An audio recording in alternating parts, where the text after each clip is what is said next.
दुनिया की 10 सबसे ताकतवर महिलाओं में से एक कांग्रेस अध्यक्षा श्रीमती सोनिया गांधी जी। आज की इस वीडियो में हम उन्हीं की जन्म कुंडली का विश्लेषण करने वाले हैं। विश्लेषण करेंगे कि उनकी जन्म कुंडली में ऐसे कौन से योग हैं जिन्होंने कि उनको एक इटली के साधारण परिवार में जन्म लेने के बाद भारत के सबसे बड़े राजनीतिक परिवार की न केवल बहू बनाया बल्कि दुनिया की सबसे शक्तिशाली महिलाओं की सूची में लाकर खड़ा कर दिया।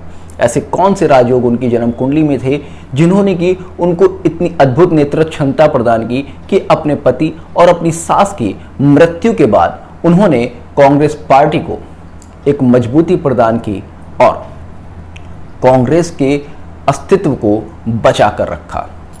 सोनिया गांधी जी का जन्म कर्क लगन में हुआ। सबसे पहले बात करते हैं किन योगों की वजह से इन्होंने प्रेम विवाह किया और किन योगों की वजह से इनके पति की अल्प आयु में ही मृत्यु हो गई, या किन योगों की वजह से ऐसे कौन से योग इनकी जन्म कुंडली में हैं जो कि इनको वैधव्य योग दिखाते हैं। देखिएगा, इनकी जन्म कुंडली में सप्तम भाव का स्वामी शनि है जो कि लग्न में बैठा है और लग्न में बैठकर वक्री होकर लग्नेश के साथ में संबंध बना रहा है। वक्री होकर विदेश भाव पर अपना प्रभाव दे रहा है, जो कि यह दिखाता है कि इनका पति कहीं ना कहीं एक बहुत ही लंबी दूरी से बिलोंग करता होगा। किसी अगर जैसे कि इंडिया में शादी होती तो कहीं बहुत दूर से रहता होगा या कहीं विदेश से बिलोंग करता होगा। उसके बाद आप देखेंगे शनि के ऊपर सप्तमेश के ऊपर वक्री होने के कारण इस कुंडली के पंचमेश मंगल की सप्तम दृष्टि आ जाती है, जिस कारण कि यहां पर पंचमेश, सप्तमेश, लग्नेश और व्ययेश का संबंध बन जाता है। और यह संबंध इनको love marriage, intercaste love marriage और किसी दूसरी कंट्री में मैरिज के योग बनाता है। बात करते हैं कि ऐसे कौन से योग हैं जिनकी वजह से इनको इतने बड़े पॉलिटिकल फैमिली की बहू बनने का सौभाग्य प्राप्त हुआ।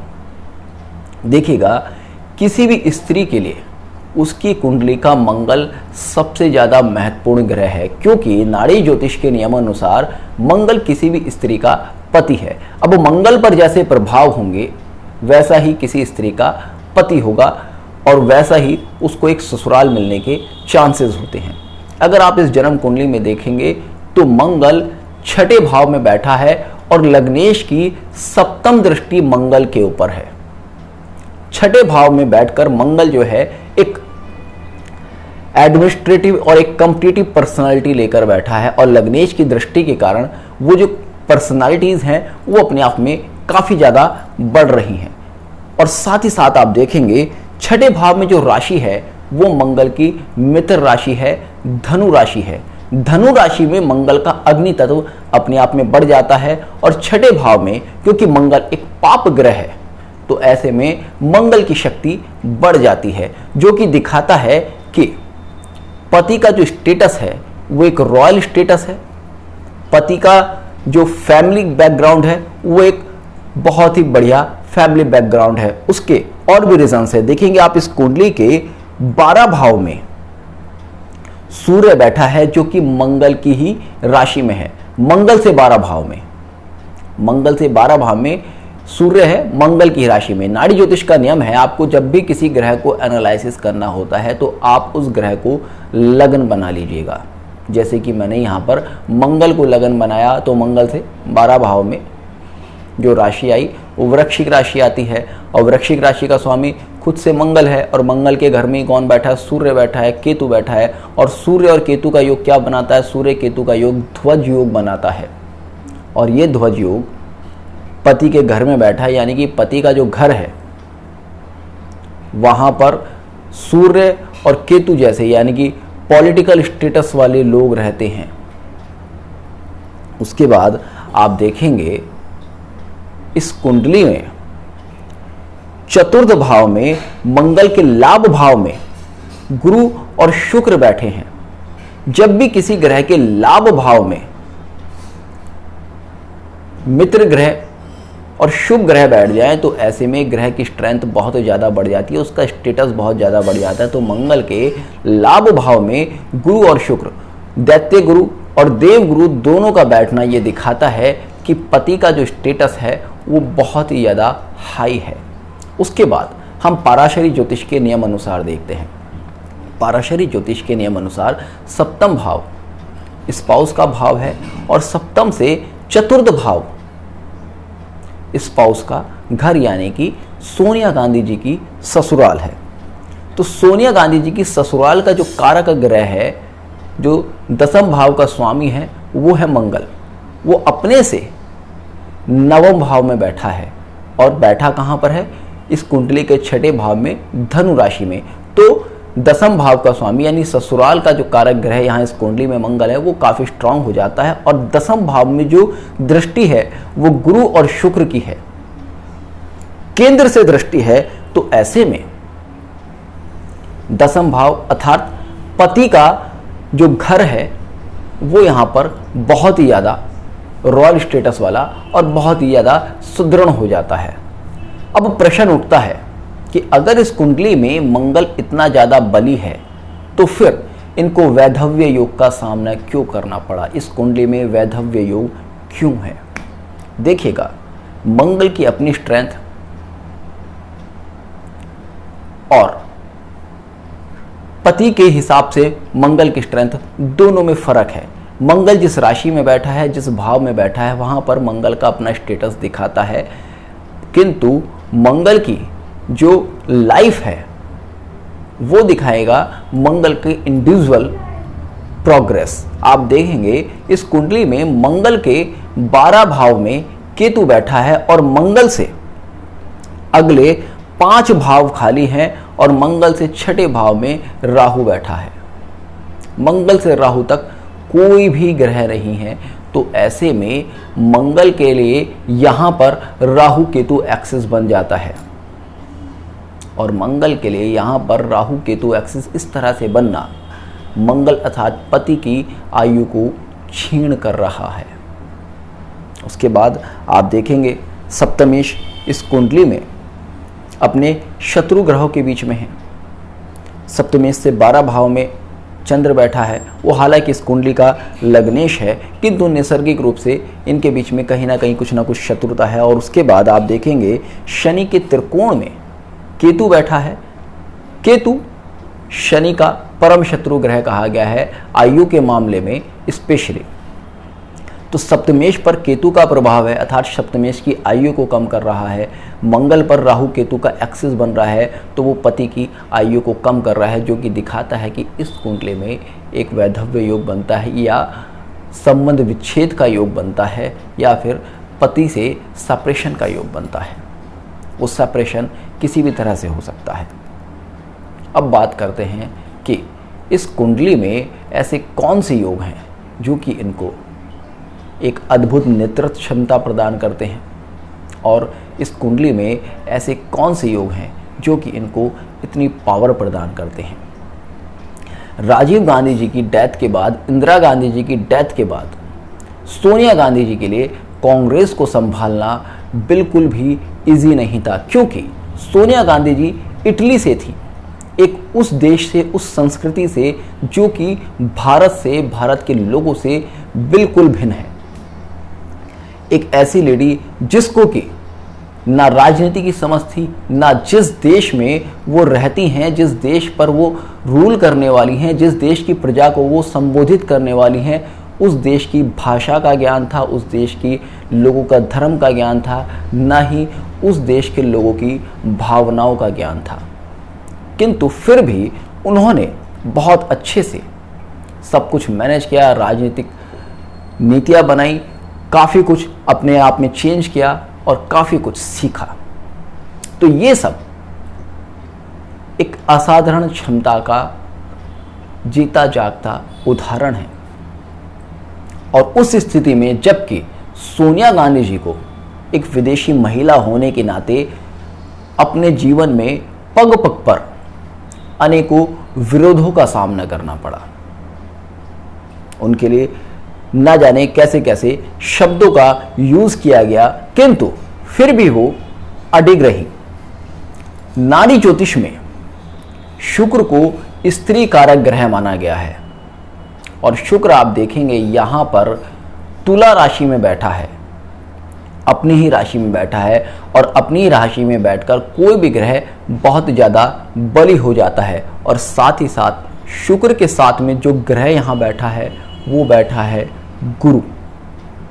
गुरु जो कि ब्लेसिंग्स का कारक है, आध्यात्म का कारक है। और अगर हम लग्न अनुसार चलें तो इस कुंडली के नवम भाव अर्थात भाग्य भाव का स्वामी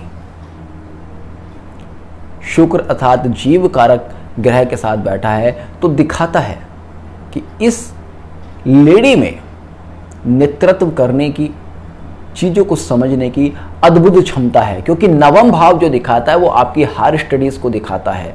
हायर स्टडीज़ से मतलब ये नहीं कि आपके पास जो एजुकेशनल क्वालिफिकेशन है वो, बल्कि नवम भाव आपकी सूझ समझ का भाव है, दिखाता है कि आप चीज़ों को कितने अच्छे से समझ सकते हैं। उसके बाद पंचम भाव भी आपकी बुद्धि का भाव है। वहाँ पर जो ग्रह बैठे हैं वो बैठे हैं बुध, सूर्य और केतु।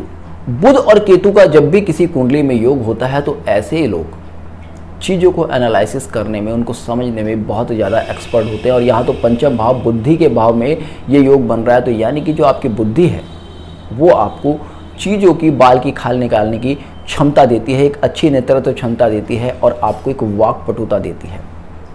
इसी तरह का योग आप देखेंगे प्रधानमंत्री श्री नरेंद्र मोदी जी की कुंडली में है। उनकी जन्म कुंडली में भी सूर्य, बुध और केतु का योग उनको अद्भुत नेतृत्व क्षमता प्रदान करता है। तो ये योग जब भी किसी कुंडली में बनता है तो लोगों को वाक्पटुता और नेतृत्व क्षमता प्रदान करता ही करता है। उसके बाद आप देखेंगे बुध से 2 भाव में मंगल बैठा है। जब हम बुध को लगन बनाते हैं, बुध हमारी वाणी का कारक है, हमारी नेतृत्व क्षमता का कारक ग्रह है, उससे 2 भाव में मंगल बैठा है और वो भी इस कुंडली के 6ठे भाव में। तो यहाँ पर मंगल जो है आपको हाजिर जवाबी बनाता है।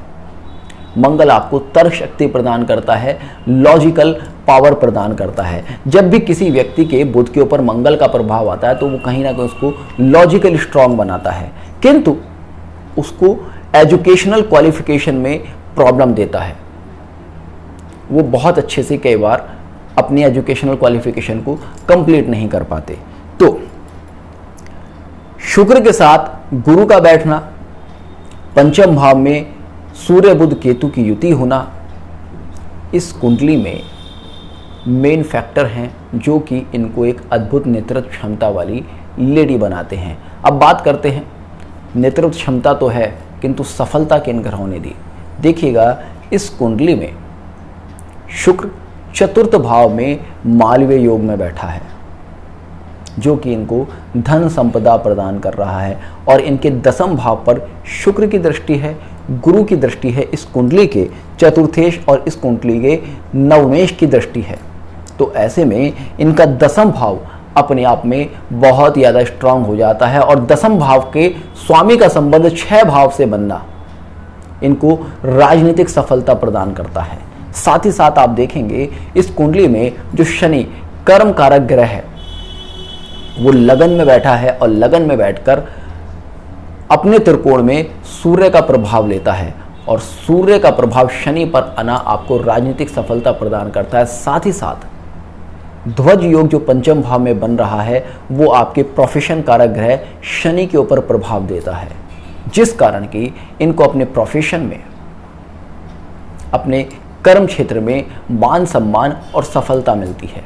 किंतु फिर एक प्रश्न आता है, जब इतनी स्ट्रांग कुंडली है तो उसके बाद भी ये देश की प्रधानमंत्री क्यों नहीं बन पाई? क्यों हमेशा इनको विरोधों का सामना करना पड़ा? किन कारणों से इनको प्रधानमंत्री पद छोड़ना पड़ा, जबकि ये प्रधानमंत्री बन सकती थी? ये किंग मेकर की भूमिका में रही किंतु किंग कभी नहीं बन पाई। इसके रीज़न क्या है? देखिएगा, अगर किसी कुंडली में चंद्र पीड़ित अवस्था में हो तो ऐसा व्यक्ति किंग मेकर की स्थिति में तो आ सकता है किंतु किंग नहीं बन सकता। इस कुंडली में चंद्र लग्नेश होकर पाप कर्तरी योग में है।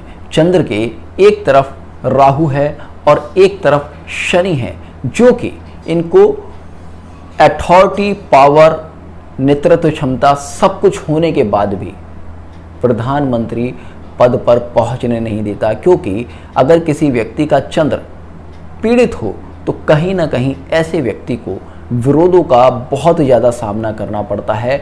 अपने ही लोगों का कई बार सपोर्ट नहीं मिलता, पब्लिक का सब पूरी तरह से नहीं मिल पाता, चाहे उसके पास कितनी ही अद्भुत नेतृत्व क्षमता हो, चाहे उसकी कुंडली कितनी ही ज़्यादा स्ट्रॉन्ग क्यों ना हो। अगर आने वाले समय की बात करें तो वर्ष 2025 से 2027 का समय इनके लिए स्वास्थ्य हानि का समय बनता है और इस समय इनको अपने स्पेशली 2026-27 में इनको अपने स्वास्थ्य पर विशेष ध्यान देने की आवश्यकता होगी। होपफुली आपको आज का वीडियो पसंद आया होगा, तो जुड़ेगा एस्ट्रो सूत्रा के साथ। मिलते हैं नेक्स्ट वीडियो में, तब तक के लिए जय हिंद, जय भारत।